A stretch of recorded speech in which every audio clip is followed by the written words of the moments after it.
नमस्कार, आप देख रहे हैं दूरदर्शन समाचार। आपके साथ मैं हूं पराक्रम सिंह शेखावत। बताएंगे आपको इस वक्त की बड़ी और महत्वपूर्ण खबरें। समाचार की शुरुआत सुर्खियों के साथ। सोमनाथ मंदिर पर हमले के 1000 साल पूरे। प्रधानमंत्री नरेंद्र मोदी ने लिखा ब्लॉग। सोमनाथ को बताया भारत माता की करोड़ों संतानों के स्वाभिमान की गाथा। कहा मिटाने की मानसिकता रखने वाले हो जाते हैं खत्म। प्रधानमंत्री 11 जनवरी को सोमनाथ स्वाभिमान पर्व में होंगे शामिल।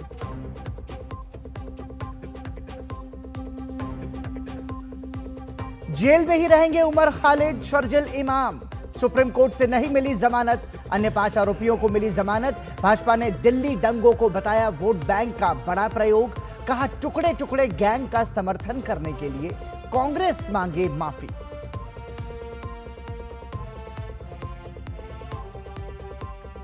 आत्मनिर्भरता की दिशा में भारत की लंबी छलांग। भारतीय तटरक्षक बल के बेड़े में शामिल हुआ अत्याधुनिक स्वदेशी पोत समुद्र प्रताप। रक्षा मंत्री राजनाथ सिंह ने किया जलावतरण। पोत के निर्माण में 60% स्वदेशी उपकरणों का इस्तेमाल।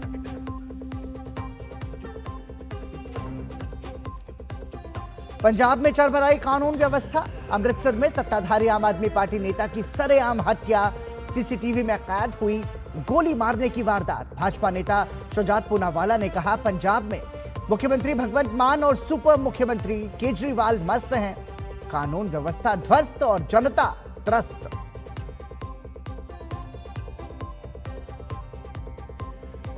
और मेक इन इंडिया और प्रोड्यूसर इकोनॉमी बनने की दिशा में भारत की कोशिश को मिली बड़ी सफलता।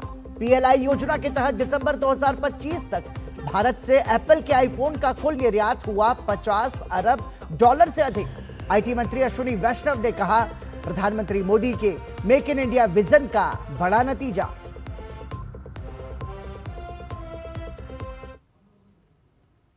और सुर्खियों के बाद खबरों पर नजर विस्तार से। सोमनाथ स्वाभिमान पर्व मनाने के लिए सोमनाथ में साल भर विभिन्न कार्यक्रम आयोजित किए जाएंगे। खासतौर पर 8 से 11 जनवरी तक सोमनाथ में कई आध्यात्मिक और सामाजिक कार्यक्रम होंगे। इस बीच प्रधानमंत्री नरेंद्र मोदी 11 जनवरी को सोमनाथ जाएंगे। इससे पहले प्रधानमंत्री मोदी ने सोमनाथ मंदिर पर हुए आक्रमण के 1000 वर्ष पूरे होने पर एक्स पर संदेश लिखा है। प्रधानमंत्री ने अपने संदेश में लिखा, जय सोमनाथ।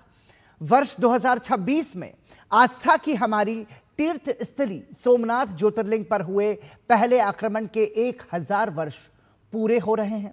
बार बार हुए हमलों के बावजूद हमारा सोमनाथ मंदिर आज भी अडिग खड़ा है। सोमनाथ दरअसल भारत माता की उन करोड़ों वीर संतानों के स्वाभिमान और अदम्य साहस की गाथा है जिनके लिए अपनी संस्कृति और सभ्यता सदैव सर्वोपरि रही है। तो आपको बता दें कि इस पोस्ट में प्रधानमंत्री नरेंद्र मोदी ने तस्वीरों के साथ एक लेख भी साझा किया है। लेख में प्रधानमंत्री मोदी ने लिखा है कि सोमनाथ, ये शब्द सुनते ही हमारे मन और हृदय में गर्व और आस्था की भावना भर जाती है। दुर्भाग्यवश यही सोमनाथ विदेशी आक्रमणकारियों का निशाना बना। महान तीर्थ पर हुए पहले आक्रमण के 1000 वर्ष पूरे हो रहे हैं। प्रधानमंत्री ने आक्रमण को लेकर आगे लिखा कि यह ऐसा दुख है जिसकी पीड़ा इतने समय बाद भी महसूस होती है। 1000 वर्ष बाद आज भी यह मंदिर पूरे गौरव के साथ खड़ा है। सोमनाथ की गाथा भारत माता की करोड़ों संतानों के स्वाभिमान की गाथा है।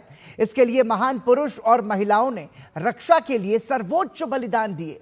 हर बार पीढ़ी दर पीढ़ी लोगों ने मंदिर को फिर से खड़ा किया। प्रधानमंत्री ने लिखा, मिटाने की मानसिकता रखने वाले खत्म हो जाते हैं, लेकिन सोमनाथ मंदिर आज हमारे विश्वास का मजबूत आधार बनकर खड़ा है।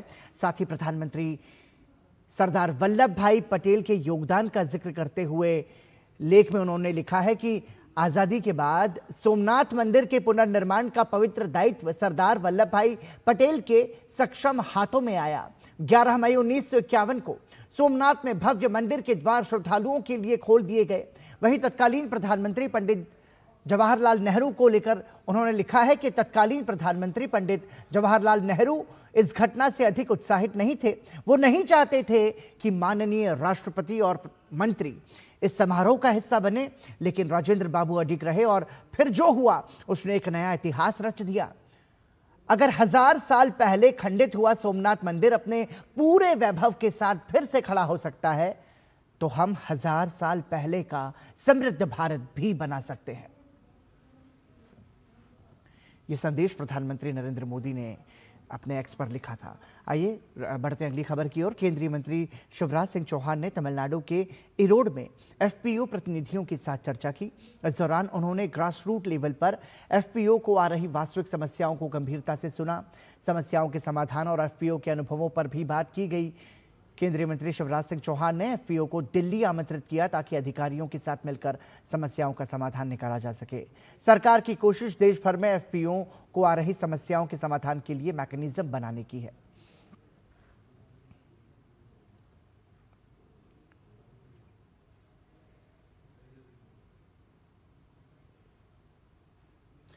केंद्र सरकार ने ग्रामीण क्षेत्रों में रोजगार और आजीविका सुनिश्चित करने के लिए नया भारत गारंटी फॉर रोजगार एंड आजीविका मिशन वीबीजी रामजी योजना पेश की है। इसके तहत पलवल जिला में भी ग्रामीण परिवारों को अब साल में 125 दिन का रोजगार गारंटी दिया जाएगा, जो पहले 100 दिन था। इस निर्णय से देश भर में ग्रामीण विकास को गति मिलने और आय सुरक्षा बढ़ाने की उम्मीद है। सहायक ब्लॉक प्रोजेक्ट अधिकारी मोहम्मद साजिद ने बताया कि ये योजना ग्रामीण रोजगार ढांचे को मजबूत करने और देश को विकसित राष्ट्र बनाने की दिशा में एक महत्वपूर्ण कदम है। उन्होंने कहा कि वीबीजी रामजी के अंतर्गत ग्रामीण विकास के 266 विभिन्न प्रकार के कार्य शामिल हैं। ग्राम पंचायत द्वारा भेजी गई विकास कार्य की डिमांड पर 15 दिनों के भीतर कार्य शुरू करने की अनुमति दी जाएगी। ग्रामीणों ने भी इस कदम का स्वागत किया। सरकार ने मजदूरों के लिए और ग्रामीण विकास के लिए जो अच्छे बेहतर प्रावधान किए हैं। इसमें मजदूरों की जो 100 दिन से बढ़ा करके 125 दिन का काम देने का कार्य किया है, और जो कि 25 दिन का एक्स्ट्रा काम मिलेगा तो मजदूरों को तो और आसानी मिलेगी। इसमें 266 तरह के अलग अलग काम हैं, और ग्रामीण विकास के लिए जो भी काम इंफ्रास्ट्रक्चर डेवलपमेंट के लिए है, एसएचजी के लिए अलग काम है, इंडिविजुअल वर्क्स का अलग काम है, जो उनके गरीब लोग हैं उनके पर्सनल काम भी कराए, इंडिविजुअल वर्क्स में आते हैं वो भी कराए जाते हैं। गवर्नमेंट ने नई स्कीम लाई है जी राम जी, और जी राम जी लाई है। पहले हमको 100 दिन मिलते थे, अब हमको 125 दिन मिल गए हैं, उसमें 25 दिन एक्स्ट्रा मिल गए हैं, और ये गवर्नमेंट का बहुत बहुत धन्यवाद। जी राम जी जो मनरेगा स्कीम है उसमें पहले काम 100 दिन का हुआ करता था, अब 125 दिन का हो गया है। इससे रोजगार ज़्यादा मिलेगा। इसमें 100 दिन का काम पहले मिलता था, अब इसमें 25 दिन और बढ़ा दिए गए हैं, तो इसमें हमें इतनी खुशी है। काम तो बढ़ा ही है, हमारी थोड़ी अर्निंग भी बढ़ेगी। सरकार ने बहुत अच्छा डिसीजन लिया है, और सरकार जो ये काम कर रही है श्री राम का नाम लेकर, बहुत अच्छा खुशी का काम है ये। पश्चिम बंगाल में विधानसभा चुनाव से पहले सियासी सरगर्मी अपने चरम पर है। भाजपा और टीएमसी के बीच जुबानी जंग तेज हो गई है। पश्चिम बंगाल विधानसभा में विपक्ष के नेता शुवेंदु अधिकारी ने मुख्यमंत्री ममता बनर्जी पर तीखा हमला बोलते हुए कहा कि इस बार पश्चिम बंगाल में भाजपा की सरकार बनेगी। उन्होंने कहा कि प्रधानमंत्री नरेंद्र मोदी के नेतृत्व में इस बार पश्चिम बंगाल में भाजपा की सरकार बनना पूरी तरह से तय है। अपने सुरक्षा और देश हित में इस बार ये सरकार को हटाने के लिए तैयार है। इसलिए चुनाव जितना नजदीक आएगा ममता बनर्जी को इस बार सब करना पड़ेगा। ये कॉम्प्लीटली ड्रामा है। हिंदू समाज और राष्ट्रवादी नागरिक, उसमें राष्ट्रवादी मुस्लिम भी है, सब लोग इस बार चेंज के पक्ष में है। मोदी जी का नेतृत्व में एक राष्ट्रवादी सरकार बनाने का लिए बंगाल तैयार है। केंद्रीय मंत्री ज्योतिरादित्य माधवराव सिंधिया ने सोशल मीडिया प्लेटफॉर्म एक्स पर एक पोस्ट साझा किया है। अपने संदेश में उन्होंने लिखा कि एप्पल ने सचमुच शानदार प्रदर्शन किया है। दिसंबर 2025 तक केवल आईफोन के 50 अरब डॉलर के निर्यात। प्रधानमंत्री नरेंद्र मोदी के नेतृत्व में पीएलआई नीति ने भारत को वैश्विक स्तर पर उत्पादन की महाशक्ति बना दिया है। आज भारत सिर्फ मोबाइल फोन असेंबल नहीं कर रहा, भारत दुनिया को बड़े पैमाने पर भरोसेमंद और आत्मविश्वास के साथ एक्सपोर्ट कर रहा है।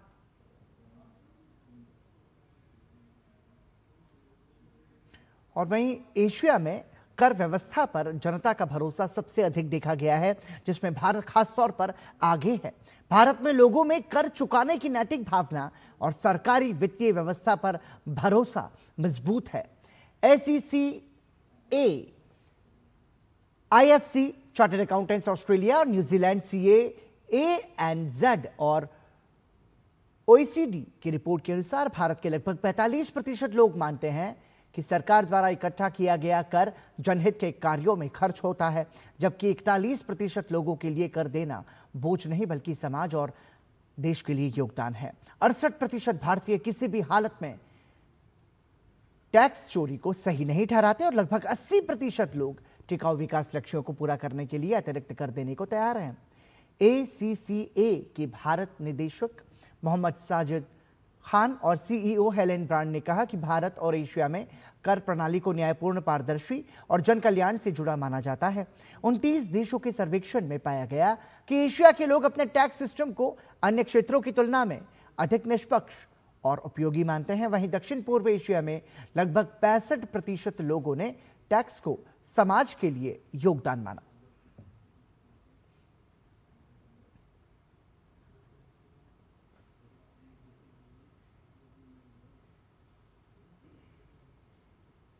क्या रुक रहे हैं छोटे से ब्रेक के लिए, आप बने रहिए हमारे साथ।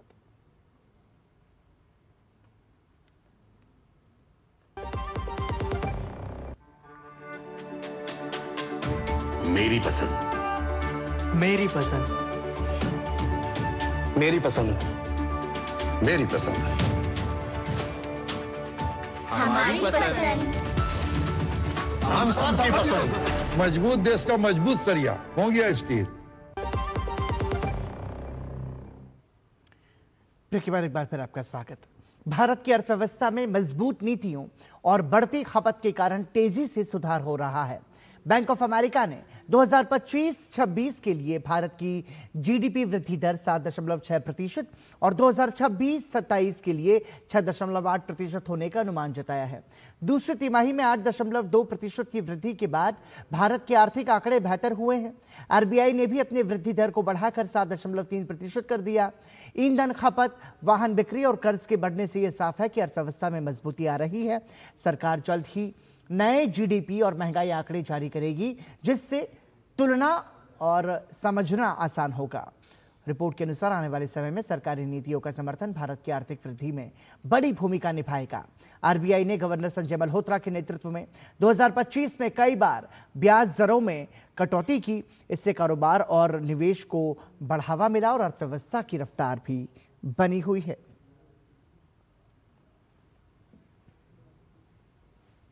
National scheduled tribes finance and development corporation और oil and natural gas corporation के बीच एक महत्वपूर्ण समझौता हुआ है।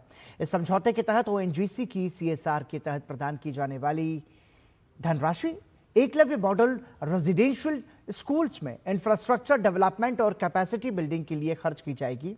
इस अवसर पर जनजातीय कार्य मंत्रालय की सचिव रंजना चोपड़ा ने कहा कि एकलव्य मॉडल रेजिडेंशियल स्कूल जनजातीय समुदाय के विद्यार्थियों को आधुनिक शिक्षा प्रदान करने के साथ उनके उज्जवल भविष्य की नींव रखी जा रही है। मंत्रालय इन स्कूलों के विस्तार के लिए निरंतर प्रयासरत है और इस सहयोग से इनकी गुणवत्ता और पहुंच दोनों में सुधार होगा।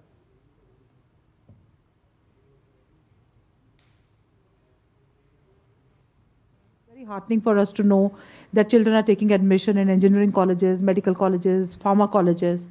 And because of that, now in the next phase, that is in the next EFC, we have proposed that we would be setting up centers of excellence in Eklavya Model Residential Schools, both academic and sports. So while we are hoping that we'll be able to set up about 50 centers of excellence, we are also very hopeful that we'll be able to set up 15 centers of excellence for sports. Social media पर एक post viral हो रहा है जिसमें दावा किया जा रहा है कि वित्त मंत्रालय हर नागरिक को 46,715 रुपए दे रहा है। इस पोस्ट में एक लिंक भी दिया गया है और लोगों से कहा जा रहा है कि लिंक पर क्लिक करके अपनी निजी जानकारी दें और पैसा पाएं। अगर आपके पास इस तरीके का कोई मैसेज या कोई पोस्ट आता है तो सावधान हो जाए, क्योंकि प्रेस इंफॉर्मेशन ब्यूरो की फैक्ट चेक टीम ने इस दावे को पूरी तरह से झूठा बताया है। पीआईबी के मुताबिक वित्त मंत्रालय ने ऐसी कोई भी स्कीम शुरू नहीं की है। ये एक स्कैम है जिसका मकसद लोगों की निजी जानकारी चुराना है। पीआईबी ने अपील की है कि ऐसे किसी भी लिंक पर क्लिक ना करें और ना ही ऐसे लिंक को साझा करें। दिल्ली पुलिस और महिलाओं की सुरक्षा के लिए लगातार कड़े फैसले लगातार ले रही है। इसी कड़ी में दिल्ली पुलिस कमिश्नर सतीश गोलचा ने नॉर्थ कैंपस में 2 इंटीग्रेटेड पिंक बूथ की शुरुआत की। इस पुलिस बूथ को शुरू करने का मकसद भी खास है, जिसमें महिला पुलिसकर्मियों को यहां तैनात किया गया है ताकि किसी भी तरह की महिलाओं से जुड़ी शिकायत वहां दर्ज की जा सके और उस पर तुरंत कार्रवाई भी हो सके। इस पिंक बूथ का जायजा लिया हमारे संवाददाता मुकेश शुक्ला ने। दिल्ली में महिलाओं की सुरक्षा को सुनिश्चित करने के लिए दिल्ली पुलिस लगातार नए नए काम कर रही है और नए नए चीज़ों को सामने लेकर के आ रही है। इसी कड़ी में दिल्ली पुलिस कमिश्नर सतीश गोलचा जी के नेतृत्व में एक बार फिर से दिल्ली पुलिस ने 2 पिंक बूथ का इनॉग्रेशन किया। ये दोनों पिंक बूथ दिल्ली यूनिवर्सिटी के नॉर्थ कैंपस में खोले गए हैं। इन दोनों इंटीग्रेटेड बूथ की जो खासियत है, ये पिंक बूथ है जो कि महिलाओं के द्वारा यानी महिला पुलिसकर्मियों के द्वारा संचालित किया जाएगा। साथ ही साथ आप देखिए यहाँ पर आने वाले तमाम जो भी महिलाएं होंगी वो अपनी कंप्लेंट को बेखौफ तरीके से यहाँ दर्ज करा सकती हैं, अपनी शिकायतें बता सकती हैं। ये पूरा बिजी एरिया है और यहाँ पर काफ़ी भीड़ भाड़ रहती है, स्टूडेंट्स काफ़ी रहते हैं जो किसी हिचक की वजह से अपनी शिकायत दर्ज नहीं करा पा सकते हैं। यहाँ पर और तमाम चीज़ें भी हैं वो यहाँ पर कर रखी हैं। जो फैसिलिटी यहाँ दी गई है, असिस्टेंट फॉर वुमेन EFIR करा सकते हैं, साइबर कंप्लेन करा सकते हैं और अगर आपको अपना पुलिस वेरिफिकेशन कराना है या आपको कोई लॉस्ट एंड फाउंड की रिपोर्ट यहाँ दर्ज करानी तो आप सीधे आ सकते हैं। यानी इन पिंक बूथ को पहले भी खोला गया था और इसके बाद एक बार फिर से महिलाओं की सुरक्षा के मद्देनजर नए पिंक बूथ नए नए एरियाज में खोले जा रहे हैं। कैमरा राकेश के साथ में मुकेश शुक्ला, DD न्यूज़, दिल्ली। उपराष्ट्रपति सीपी राधाकृष्णन ने आज दिल्ली में एनसीसी के गणतंत्र दिवस शिविर का उद्घाटन किया। इस मौके पर उपराष्ट्रपति ने एनसीसी को दुनिया का सबसे बड़ा युवा वर्दीधारी संगठन बताया। पेश है हमारे संवाददाता गिरीश निशाना की एक रिपोर्ट। उपराष्ट्रपति सीपी राधाकृष्णन ने सोमवार को दिल्ली में चल रहे एनसीसी के गणतंत्र दिवस शिविर का औपचारिक रूप से उद्घाटन किया। इस मौके पर उपराष्ट्रपति को एनसीसी के 3 स्कंधों और छात्रा कैडेटों द्वारा गार्ड ऑफ ऑनर दिया गया और उपराष्ट्रपति ने गार्ड का निरीक्षण किया। फ्लैग एरिया और हॉल ऑफ फेम का दौरा करने के साथ ही उपराष्ट्रपति ने कैडेटों को संबोधित किया। इस मौके पर उन्होंने एनसीसी को दुनिया का सबसे बड़ा वर्दीधारी संगठन बताया। इसके साथ ही उन्होंने ऑपरेशन सिंदूर के दौरान एनसीसी के उल्लेखनीय योगदान की सराहना भी की। NCC which is the largest uniformed youth organization of the world. The aim of NCC has stood as the test of time and continues to meet the requirements expected of it in the current socio-economic scenario of the country. NCC made a commendable contribution during Operation Sindoor when nearly 72,000 NCC cadets transformed into NCC warriors and undertook voluntary service for civil defense measures. राष्ट्रीय cadet corps के उत्तर पूर्वी क्षेत्र निदेशालय यानी NER निदेशालय की छात्रा कैडेटों ने उपराष्ट्रपति के समक्ष मनमोहक बैंड प्रस्तुति से हर किसी का मन मोह लिया। NER निदेशालय की छात्रा कैडेटों ने उपराष्ट्रपति के समक्ष बैंड की प्रस्तुति की। कैडेट जुल्बिका रिजवी कमांड कर रही थी, कैसा लगा आज? It was really a very proud moment for our whole NER band to perform in front of the Vice President of India. It was really nice to meet him. Yeah, we are very proud of our band, and we will be very happy if we will be able to represent the whole NER also in the Kartavya Path. कौन कौन सी आपने धुनें बजाई? Sir आज हमने at the start young India से हमने entry किया था। उसके बाद बहुत सारा ट्यून था जैसे कदम कदम। उसके बाद हम लोग का जो स्टेट है उसका फोक जो म्यूज़िक है बिहू, उससे भी हमने अपना डिस्प्ले में दिखाया था। कुछ छोटी छोटी छात्रा कैडेट भी थी मौजूद। दीक्षा, कैसा लगा आज आपको? मुझे यहाँ आके बहुत अच्छा लगा, आज भी बहुत अच्छा लगा। एंड ये बहुत ही स्पेशल मोमेंट था मेरे लिए एंड हमारे पूरे ग्रुप के लिए कि हम वाइस प्रेसिडेंट के सामने परफॉर्म कर रहे हैं। जी, आप इतना छोटे थे और इतना बड़ा ड्रम उठा रखा है, कैसा लगता है? फीलिंग कैसी आती है? अच्छा लग रहा है बहुत। साइड ड्रम पहले प्रॉब्लम होता था बट अभी नहीं होता प्रॉब्लम। दिल्ली आके कैसा लग रहा है अभी? दिल्ली आके अच्छा लग रहा है। तो ये छात्रा कैडेट काफ़ी उत्साहित हैं। उत्साहित इसलिए हैं क्योंकि उपराष्ट्रपति के समक्ष इन्हें बैंड प्रस्तुति करने का मौका जो मिला है। कैमरामैन आनंद कुमार के साथ गिरीश निशाना, डीडी न्यूज, दिल्ली। और इसी के साथ ही समाचार में अभी के लिए इतना ही। दीजिए अनुमति, नमस्कार।